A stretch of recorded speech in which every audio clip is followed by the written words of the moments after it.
Hello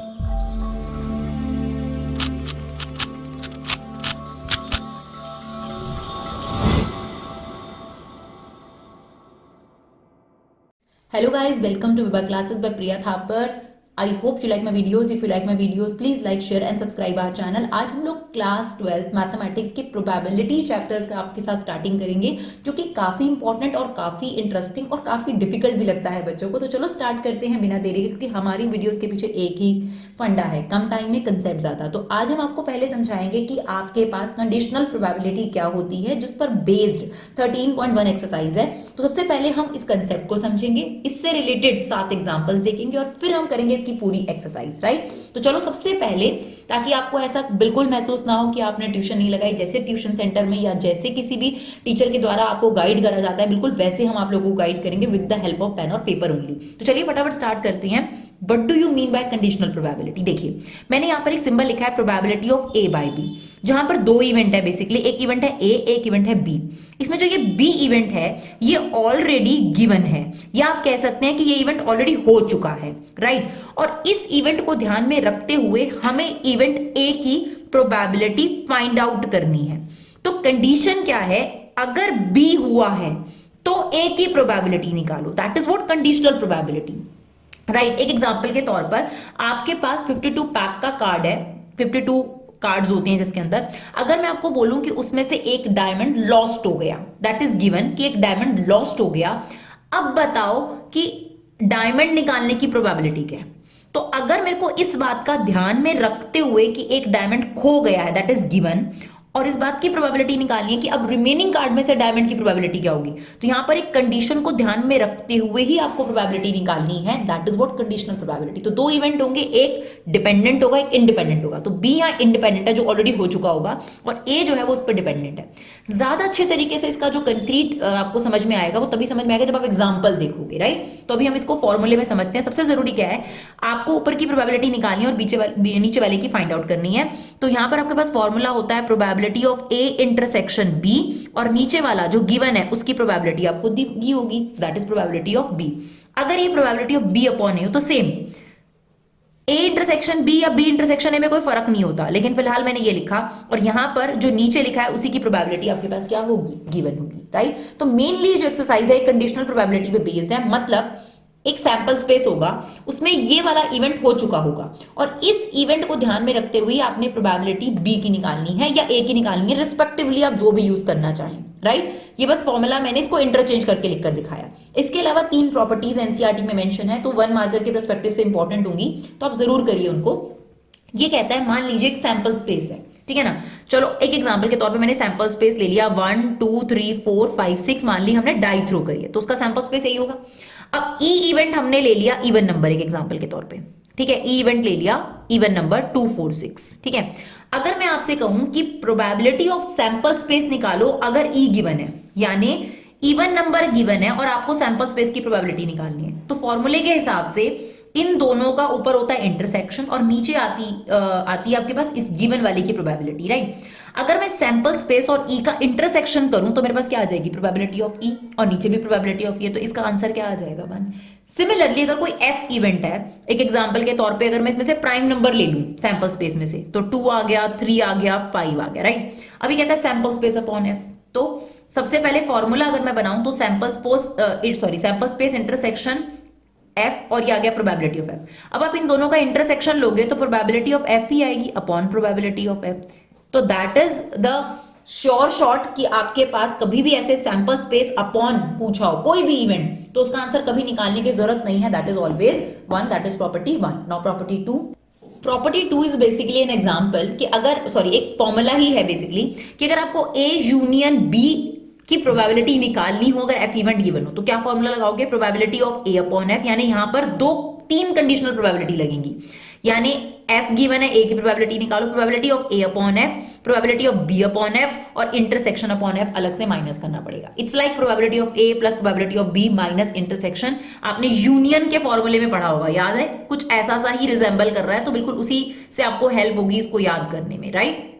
तो ये देखिए, ये यूनियन का फॉर्मूला होता है आपके पास, इंटरसेक्शन ऑफ बी, तो बिल्कुल उसी तरीके से है, बस कंडीशनल फॉर्म में लिख रखा है, राइट। ऐसे ही थर्ड भी आपके पास एक फॉर्मूला है, अगर आपको एफ इवेंट की प्रोबेबिलिटी गिवन हो और ई नॉट की प्रोबेबिलिटी निकालनी हो तो सिंपल सा तरीका है 1 माइनस ई अपॉन एफ वाले प्रोबेबिलिटी को माइनस कर दीजिए, आपके पास आंसर आ जाएगा, राइट। तो चलिए अब इन फॉर्मूलों को ज्यादा अच्छे तरीके से अगर समझना है तो एग्जाम्पल आपकी मदद करेंगे। तो चलो फटाफट से एग्जाम्पल देखते हैं। चलिए एग्जाम्पल नंबर 1 में क्या दे रहा है आपको, एग्जाम्पल नंबर 1 में आपको प्रोबेबिलिटी ऑफ ए दे रखी है, प्रोबेबिलिटी ऑफ बी दे रखी है, इंटरसेक्शन दे रखा है, कैलकुलेट कहता है probability of A by B. तो ये तो बड़ा सिंपल है, probability of A by B, इसका मतलब है बी गिवन है और ए की प्रोबेबिलिटी आपको निकालनी है। तो इसका फॉर्मूला क्या है, इन दोनों का इंटरसेक्शन आ जाता है ऊपर और नीचे आ जाएगी नीचे वाले की प्रोबेबिलिटी, सिंपल। तो प्रोबेबिलिटी ऑफ ए इंटरसेक्शन भी ये रहा 4/13 और प्रोबेबिलिटी ऑफ बी रहा 9/13, 13 से 13 कट गया, हमारा आंसर कितना आ गया 4/9, ठीक है ना। चलिए अब एग्जाम्पल नंबर 2 देखते हैं। कहता है family has 2 children, what is the probability that both children are boys given that at least one of them is a boy. Sorry बच्चों, इसमें क्या है, एक और आउटकम हो सकता है, पहला बॉय हो दूसरा भी बॉय हो, पहली गर्ल हो दूसरी गर्ल हो, भाई छोटे बड़े का भी तो फर्क पड़ जाएगा, अगर पहला बॉय हो दूसरा गर्ल हो, या फिर ये भी तो हो सकता है कि पहला बच्चा गर्ल हो और दूसरा बॉय हो। तो इसका मतलब हमारे पास टोटल 4 आउटकम्स होंगे, राइट। अब इसने कहा एटलीस्ट, गिवन में क्या कहता है, at least one of them is a boy, तो एक बीबी ऑप्शन आ गया, एक बीजी ऑप्शन आ गया, एक जीबी ऑप्शन आ गया, राइट। अब आपके पास ऐसे कितने ऑप्शन हो गए, सॉरी 3/4, तो प्रोबेबिलिटी ऑफ बी हो गया हमारे पास 3/4, क्लियर। अब हमें क्या चाहिए होता है, ए इवेंट क्या दे रखा है, a family has 2 children, what is the probability both children are boys, both children are boys, ठीक है ना। तो आपके पास दोनों बच्चे बॉयज हो, ऐसा तो एक ही इवेंट होगा ना, तो प्रोबेबिलिटी ऑफ ए क्या हो गया, प्रोबेबिलिटी ऑफ ए हो गया 1/4, क्लियर। अब हमें चाहिए होता है इनका इंटरसेक्शन, ये हमें गिवन हो ना हो चलेगा, लेकिन ये और ये गिवन होना चाहिए। इन दोनों में कॉमन क्या आ गया, ये वाला एलिमेंट कॉमन आ गया, तो ये क्या हो गया 1/4। अब ध्यान से सुनिएगा कैसे कंडीशनल प्रोबेबिलिटी फ्रेम करनी है। ए इवेंट क्या था, both are boys, both are boys, इसकी प्रोबेबिलिटी आपको फाइंड आउट करनी थी। देखिए what is the probability both children are boy, इसकी प्रोबेबिलिटी निकालनी थी, तो ए ऊपर आ गया, और गिवन दैट था at least one of them is a boy, यानी बी इवेंट गिवन था, ए की प्रोबेबिलिटी निकालनी थी, तो ये फॉर्मूला बनेगा। और इस केस में आपको क्या चाहिए, probability of A intersection B upon probability of B. तो इंटरसेक्शन कितना है 1/4 और प्रोबेबिलिटी ऑफ बी कितना है 3/4, तो हमारा आंसर कितना आ जाएगा 1/3, राइट। चलिए देखते हैं क्वेश्चन नंबर, एग्जाम्पल नंबर 3। चलिए 10 cards numbered 1 to 10 are placed in a box, mixed up thoroughly, and then one card is drawn randomly. If it is known that number drawn card is more than 3, ठीक है, what is the probability that it is even number? तो किसकी probability निकालनी है, उसको हम ए event ले लेंगे, और हमें गिवन क्या, it is known that number card is more than 3, इसको हम बी इवेंट ले लेंगे, ठीक है ना। तो let A be the event. सबसे पहले सैंपल स्पेस की अगर हम बात करें तो सैंपल स्पेस में क्या है आपके पास, देखा जाए तो 1 से लेके 10 तक के नंबर, राइट। और ए इवेंट की हमें प्रोबेबिलिटी निकालनी है और बी इवेंट हमारे पास गिवन है ना, ये देखो इट इज नोन दैट, तो ये इवेंट हमारे पास गिवन है, इसकी हमें प्रोबेबिलिटी फाइंड आउट करनी है। If it is known that number drawn card is more than 3, तो गिवन क्या है मोर देन 3, तो मोर देन 3 में कौन आ जाएगा 4 5 6 7 8 9 10, राइट। और गिवन में क्या था, सॉरी फाइंड में क्या करना था, what is the probability that is even number, even number, तो इवन नंबर में क्या आ जाएगा 2 4 6 8 9 10। अब हमें चाहिए इनका इंटरसेक्शन, तो इंटरसेक्शन में क्या आ रहा है 4 आ रहा है, 6 आ रहा है, 8 आ रहा है और 10 आ रहा है, राइट। इवन नंबर में 9 नहीं आएगा, सॉरी, ठीक है ना। तो हमारे पास आ गया 4 6 8 10, क्लियर। अब हमें प्रोबेबिलिटी किस किस की चीज चाहिए, सबसे पहली बात तो आप कंडीशनल प्रोबेबिलिटी बनाओ, कंडीशनल प्रोबेबिलिटी में इसकी फाइंड आउट करनी है, इसका गिवन है, तो ये हो गया a अपॉन बी, तो हमारा फॉर्मूला हो जाएगा probability of A intersection B upon probability of B. तो हमें एक तो इसकी प्रोबेबिलिटी चाहिए, तो इसकी प्रोबेबिलिटी कितनी हो गई, 4 आउटकम है out of sample space 10। Probability of B कितनी है, देखो 1 2 3 4 5 6 7 term out of 10, sample space में बताना है आपने, तो आंसर कितना आ गया 4/7, राइट। चलिए देखते हैं एग्जाम्पल नंबर 4। बस आपको मेनली इसमें क्या आइडेंटिफाई करना है कि कौन से इवेंट की प्रोबेबिलिटी निकालनी है और कौन सा गिवन है, ठीक है। In a school there are 1000 student out of which 430 are girls, ठीक है, 1000 बच्चों में से 430 गर्ल्स हैं और बाकी के 570 बॉयज हो गए। It is known that out of the 430 10% of the girls study in class 12th। तो अब कॉमन बात है कि 430 गर्ल्स में से 10%, तो इसका 10% कितना हो जाएगा 43। ये जो है ये 12th क्लास में पढ़ती हैं, है ना। आपको कहता है what is the probability that student chosen randomly study in class 12th। यानी आप ध्यान से सुनिएगा, इसकी प्रोबेबिलिटी आपको निकालनी है। तो ये जो इवेंट है इसे मैंने ए इवेंट ले लिया कि बच्चे क्लास 12th में पढ़ते हैं, इसकी प्रोबेबिलिटी आपको फाइंड करनी है। Given that chosen student is a girl, और बी इवेंट है कि बच्चा जो है वो एक गर्ल है, इसकी प्रोबेबिलिटी आपके पास गिवन है, यही कहा है ना इसने। What is the probability student chosen in class 12, तो इसकी प्रोबेबिलिटी फाइंड आउट करनी है। 12th क्लास में पढ़ता है बच्चा और ये गिवन है कि वो गर्ल है। अब ध्यान से सुनिए, यानी आपके पास फॉर्मूला बना A अपॉन B, है ना। तो इसका फॉर्मूला हो गया A intersection B upon probability of B। अब देखो प्रोबेबिलिटी ऑफ B का मतलब है गर्ल कितनी है उसकी प्रोबेबिलिटी बताओ, तो गर्ल कितनी है 430 अपॉन 1000, है ना। गर्ल की प्रोबेबिलिटी बताओ, तो गर्ल की प्रोबेबिलिटी है 430 अपॉन 1000। अब A इंटरसेक्शन B को साथ में पढ़ते हैं। क्लास 12 में पढ़ने वाली गर्ल, इंटरसेक्शन का मतलब क्या हुआ, कॉमन ना। क्लास 12 में पढ़ने वाली गर्ल्स कितनी थी 43, तो 43 same out of the sample space that is 1000। Clear, तो ये आपका इससे कट गया, ये आ गया 43 upon 430 that is 0.1 is the probability, right. चलिए देखते हैं एग्जांपल नंबर 5। चलिए एग्जांपल नंबर 5 बहुत अच्छा है, ध्यान से देखिएगा। अ डाई इज थ्रोन 3 टाइम्स। अगर आपने एक डाई को 3 बार टॉस करा है तो उसके आउटकम क्या होंगे, ध्यान सुनना। किसी भी एक डाई के फेस होते हैं 6। अब जितनी बार आप उसे टॉस करते हो उसकी पावर n लगाओगे तब जाके आपको पता चलेगा उसके कितने आउटकम्स हैं। तो अगर आप एक डाई को एक बार थ्रो करते हो तो आउटकम्स हो गए 6। अगर आप एक डाई को 2 बार थ्रो करते हो तो आउटकम हो जाएंगे 6 की पावर 2, और अगर आपने 3 बार थ्रो करा है तो उसके आउटकम है 6 की पावर 3। तो एक बार थ्रो करने के आउटकम तो आपको पता है 1 2 3 4 5 6। 2 बार थ्रो करने के जो आउटकम्स होते हैं वो होता है 36, जो कि आपके पास ये हैं, राइट, जो हमने लिस्ट करके रखे हैं। अब आते हैं 3 बार। 3 टाइम टॉस करने का मतलब हुआ 216 आउटकम्स, जिनको लिस्ट करना तो थोड़ा मुश्किल होगा, है ना, और पॉसिबल भी नहीं है। तो अपन क्या करते हैं, ये जो 2 वाला है इसी से दिमाग में आइडिया लगाते हैं और इमेजिनेशन फ्रेम करते हैं कि 216 आउटकम कैसे बनेंगे। तो कैसे बनेंगे ध्यान से सुनना। अगर मुझे सैंपल स्पेस बनाना है 3 टाइम्स का, तो बेसिकली क्या होगा 111 112 113 114 115 116, यानी इसके साथ 6 बन गए। सेम 121 122 123 124 125 126, सिमिलरली 131, ऐसे करते हुए हर एक के साथ आपने 6 बनाए। तो ये कितने हैं 36 हैं। तो 36 के साथ जब 6 बनेंगे तो कितने बन जाएंगे 216, 216। तो इसी में इमेजिन करो, वही बेस्ट है, इसी में इमेजिन करो, लिख ये लो। अब क्या कहता है, ठीक है, event A and B are defined as follows. A है 4 on the third throw, 4 on the third throw, ध्यान से सुनिएगा, सबके साथ 4 थर्ड थ्रो में आया होगा, सबके साथ, मतलब 114 124 134 144 154 164 214।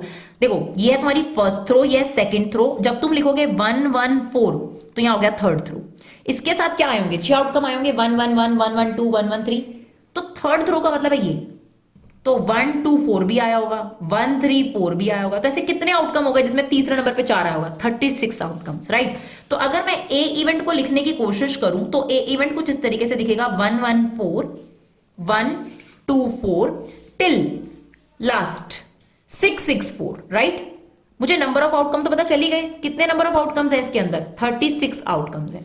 फिर कहता है बी बी द इवेंट, ध्यान से सुनिएगा, 6 on the first and 5 on the second throw. अब ध्यान से सुनिएगा, 6 on the first and 5 on the second throw. Third throw में क्या हो सकता है ऐसे केस में, थर्ड थ्रो में हो सकता है 651 652 653। थर्ड थ्रो ने डिफाइन करी ना, तो थर्ड थ्रो में 6 नंबर आ सकते हैं, राइट। ये बन गए हमारे पास। अब देखो कितने आउटकम्स हो गए, 6। तो इसके हमारे पास लिस्टेड है दैट इज 651, क्योंकि उसने पहले कह दिया 6 फर्स्ट में आना चाहिए और 5 सेकेंड में आना चाहिए, और थर्ड में 2 भी आ सकता है, 3 भी आ सकता है, 4 भी आ सकता है आपके पास, 5 भी आ सकता है आपके पास, और 6 भी आ सकता है आपके पास, राइट। अब हमें चाहिए इनका इंटरसेक्शन, ए इंटरसेक्शन बी। ध्यान सुनिएगा, अब दोनों बातों को इकट्ठा पढ़ लो। इंटरसेक्शन का मतलब वो कॉमन, दोनों बातों को इकट्ठा पढ़ लो। 4 थर्ड थ्रो में चाहिए, 6 देखो फर्स्ट थ्रो में उसको 6 चाहिए, सेकेंड थ्रो में उसको 5 चाहिए और थर्ड थ्रो में उसको 4 चाहिए। अगर मैं इस बात को पूरे अच्छे तरीके से पढ़ूं तो इंटरसेक्शन में एक ही आउटकम निकल कर आता है, जो कि ये हो गया एक आउटकम, और ये कितने थे 6 आउटकम। अब आपको किसकी प्रोबेबिलिटी फाइंड आउट करनी है, कहता है find the probability of A. तो मतलब हमारा फॉर्मूला बन गया A by B given B has already occurred. तो इसका फॉर्मूला क्या होगा, probability of A intersection B upon probability of B. Intersection में कितने आउटकम थे, एक, आउट ऑफ याद रखना है हमेशा, सैंपल स्पेस में कितने थे 216, सैंपल स्पेस के आउटकम जरूर याद रखने हैं 216। तो इसमें एक ही इवेंट आ रहा है आउट ऑफ 216 और प्रोबेबिलिटी ऑफ बी इसमें कितने आए थे 6, तो दैट इज 6 अपॉन 216। तो ये हमारा आंसर आ जाएगा 1 अपॉन 6, राइट। चलिए देखते हैं एग्जाम्पल नंबर 6। चलिए एग्जाम्पल नंबर 6 में क्या कहता है, अ डाई इज थ्रोन ट्वाइस। चलो ट्वाइस के आउटकम तो हम बना सकते हैं, ऑलरेडी बनाया है हमने। सम ऑफ द नंबर, ध्यान से सुनेंगे, sum of the number appearing to be 6, what is the conditional probability that number has appeared at least one। तो इसकी प्रोबेबिलिटी आपने फाइंड आउट करनी है, ए इवेंट हो गया और सम जो होना चाहिए 6 वो बी इवेंट हो गया। देखो ए इवेंट हमने ले लिया, नंबर 4 अपेयर्ड एट लीस्ट 1, और बी इवेंट हमारे पास है सम इज 6, और ए इंटरसेक्शन बी में दोनों बातें होनी चाहिए। चलो पहले नंबर 4 अपेयर एटलीस्ट 1 का मतलब है 4 कम से कम एक बार दिखना चाहिए, तो ये आ जाएगा, ये आ जाएगा और ये पूरी लाइन आ जाएगी और ये आ जाएगा और ये आ जाएगा आपके पास, समझ आ गई, ठीक है ना। तो इसमें क्या इवेंट आ गए, ध्यान से देखो, 1 2 3 4 5 6 7 8 9 10, ठीक है, सॉरी ये भी आएगा 11। तो एटलीस्ट 1 का मतलब होता है कम से कम एक बार 4 दिखे, तो एक बार वाला भी ले लेंगे, 2 बार वाला भी, तो 1 2 3 4 5 6 7 8 9 10 11। तो ये वाला जो इवेंट हो गया इसमें 11 आ गए। सम इज 6, अब सम इज 6 वाला देखो, एक ये आ गया है ना, एक हमारे पास आ जाएगा ये वाला, देखो सर्कल और वहां पे ये देखिए, अब एक 6 वाला ये हो गया ब्लू वाला, एक ये हो गया हमारे पास, एक ये हो गया, एक ये हो गया, एक ये हो गया। तो 6 वाले कितने आउटकम्स हो गए हम लोगों के पास, 1 2 3 4 5 आउटकम्स हो गए, राइट। तो ये आ गए हमारे पास 5 आउटकम्स, क्लियर। अब हमें देखना है इन दोनों में कॉमन। तो देखो जहां पर आपका सर्कल भी था और आपके पास रेक्टेंगल भी है, तो मतलब सम 6 होना चाहिए और 4 भी आना चाहिए, सम 6 होना चाहिए और 4 भी आना चाहिए। तो इसमें सम 6 है लेकिन इसमें 4 नहीं है, एक ही हो गया है ना, इसमें 4 भी है और सम 6 भी है। तो एक हमारे पास ये आ गया 2,4 है ना, इसमें भी नहीं है, ये एक हो गया। तो कितने हमें ऐसे नजर आ रहे हैं, सिर्फ 2, एक 4,2 और 2,4, जिसमें ये दोनों बातें सेटिस्फाइड हो रही हो, इंटरसेक्शन, सम 4 भी हो, सॉरी नंबर 4 भी दिख रहा हो और सम 6 भी हो, ऐसे दो ही हैं, 2,4 और 4,2। तो इसका मतलब इसके इवेंट कितने हैं 2, बस। अब आपने किसकी प्रोबेबिलिटी निकालनी थी, ए की प्रोबेबिलिटी फाइंड आउट करनी थी, बी गिवन था, तो आपके पास probability of A by B का क्या फॉर्मूला होता है, probability of A intersection B upon probability of B. Intersection में कितने आउटकम है 2, आउट ऑफ कितने आउटकम होते हैं 36, राइट, सैंपल स्पेस में, क्योंकि आपने 2 बार टॉस किया था। और प्रोबेबिलिटी ऑफ बी के कितने आउटकम्स थे 5, तो ये आ गया 5 अपॉन 36, तो हमारा आंसर कितना आ गया 2 अपॉन 5। तो एक काम जरूर करो, नंबर ऑफ सैंपल स्पेस भी लिख के रख लिया करो, 36 होती है, राइट। अब एग्जाम्पल नंबर 7 तो बहुत ही बढ़िया एग्जाम्पल है, उसे बहुत ध्यान से सुनेंगे। चलिए एग्जाम्पल नंबर 7 बहुत अच्छा एग्जाम्पल है, इसे ध्यान से सुनेंगे। Consider the experiment of tossing a coin. तो आपने कॉइन टॉस किया, अगर आप एक कॉइन टॉस करते हैं तो क्या आउटकम हो सकते हैं, अगर हम एक कॉइन को टॉस करते हैं तो या तो हमारे पास हेड आ जाएगा या टेल आ जाएगा।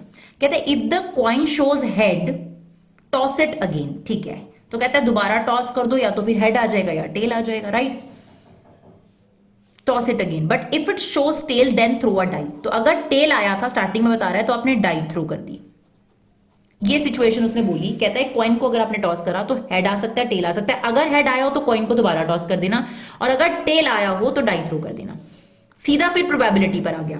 तो सैंपल स्पेस कुछ इस तरीके से बनेगा, ध्यान सुनिए। अगर हेड आया होगा तो आपने दोबारा से कॉइन टॉस करा होगा, और दोबारा कॉइन टॉस करने पर इस हेड के साथ या तो हेड आ सकता है, इस हेड के साथ या तो टेल आ सकता है, राइट। फिर अगर ऐसा हुआ हो कि टेल आया हो तो टेल आने पर आपने डाई थ्रो करी होगी, तो डाई थ्रो करने पर या तो टेल के साथ 1 आया होगा, या टेल के साथ 2 आया होगा, या 3 आया होगा, या 4 आया होगा, या 5 आया होगा, या 6 आया होगा।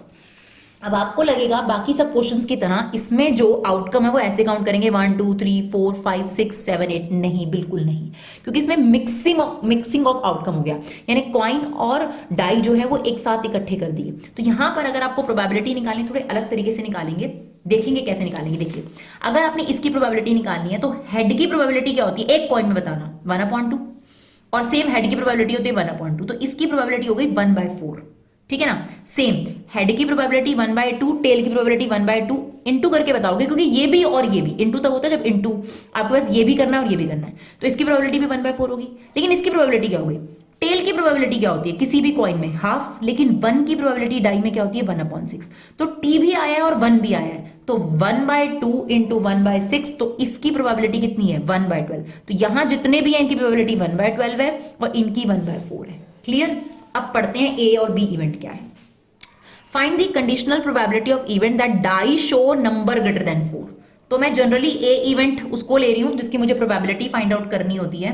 तो ए इवेंट है नंबर ग्रेटर देन 4, और B event there is at least one tail, at least one tail, और कॉमन हो गया टेल और 4, है ना, कॉमन हो गया टेल और 4। चलो देखते हैं कौन से इवेंट है। नंबर ग्रेटर देन 4, ये रहा सैंपल स्पेस आपके पास, तो नंबर ग्रेटर देन 4 इन दोनों में है, तो यहां आ गया T5 और T6। अब इसकी प्रोबेबिलिटी ऐसे नहीं निकालनी 2/8, मैंने आपको बताया T5 की प्रोबेबिलिटी कितनी होगी 1/12। कैसे, टेल की प्रोबेबिलिटी एक कॉइन में होती है 1/2 और 5 की प्रोबेबिलिटी हो गई 1/6, तो दोनों को मल्टीप्लाई करके कितना आ गया 1/12। तो 1/12 इसकी प्रोबेबिलिटी है, 1/12 इसकी है, या तो ये आ सकता है या तो ये आ सकता है। जब या होता है तो प्लस आता है ना, और जब ये भी चाहिए तो इनटू आता है। तो इन दोनों की प्रोबेबिलिटी हो गई 2/12, तो मतलब मेरे पास ए इवेंट की प्रोबेबिलिटी आ गई 2/12। बी एटलीस्ट वन टेल, कम से कम एक टेल आए, तो फिर ये सारे भी आ जाएंगे और ये वाला इवेंट भी आ जाएगा। ध्यान तो सुनिएगा, ये सारे इवेंट भी आ जाएंगे और ये भी आ जाएगा। तो 1/12 कितनी बार ऐड करना है आपको 6 बार, तो यानी एक तो हो गया 6/12 प्लस ये वाला इवेंट भी आएगा, ये क्या है 1/4। क्लियर। तो इसे अगर हम सॉल्व करेंगे तो ये आपके पास आ जाएगा 3/4। क्लियर। अब देखिए इंटरसेक्शन, टेल भी आना चाहिए और 4 भी आना चाहिए, तो ऐसा तो एक ही इवेंट हुआ ना, टेल भी आएगा और 4 भी आएगा, टेल भी आ जाए और सॉरी नंबर ग्रेटर देन 4 आए, सॉरी, अगर हम इन दोनों को साथ में पढ़ें तो टेल और नंबर ग्रेटर देन 4, ऐसे दो इवेंट होंगे, ये T5 और T6, है ना। तो इसकी प्रोबेबिलिटी कितनी है 1/12, इसकी प्रोबेबिलिटी 1/12, इसका मतलब इंटरसेक्शन की प्रोबेबिलिटी कितनी आ गई आपके पास 2/12, राइट। अब हमें क्या करना है, probability of A by B निकालनी है, क्योंकि यही फाइंड आउट करना है। तो क्या फॉर्मूला होगा, probability of A intersection B upon probability of B. तो इंटरसेक्शन कितना है 2/12 और प्रोबेबिलिटी ऑफ बी कितना निकाला था हमने 3/4, तो आप इसे सॉल्व करेंगे तो इसका आंसर कितना आ जाएगा 2/9। तो आई होप आपको हमारे वीडियो यूजफुल लगे। अगर आपको हमारे वीडियो यूजफुल लगे तो प्लीज इन्हें शेयर जरूर करें। Thank you so much guys for love and support, keep supporting विवा क्लासेस।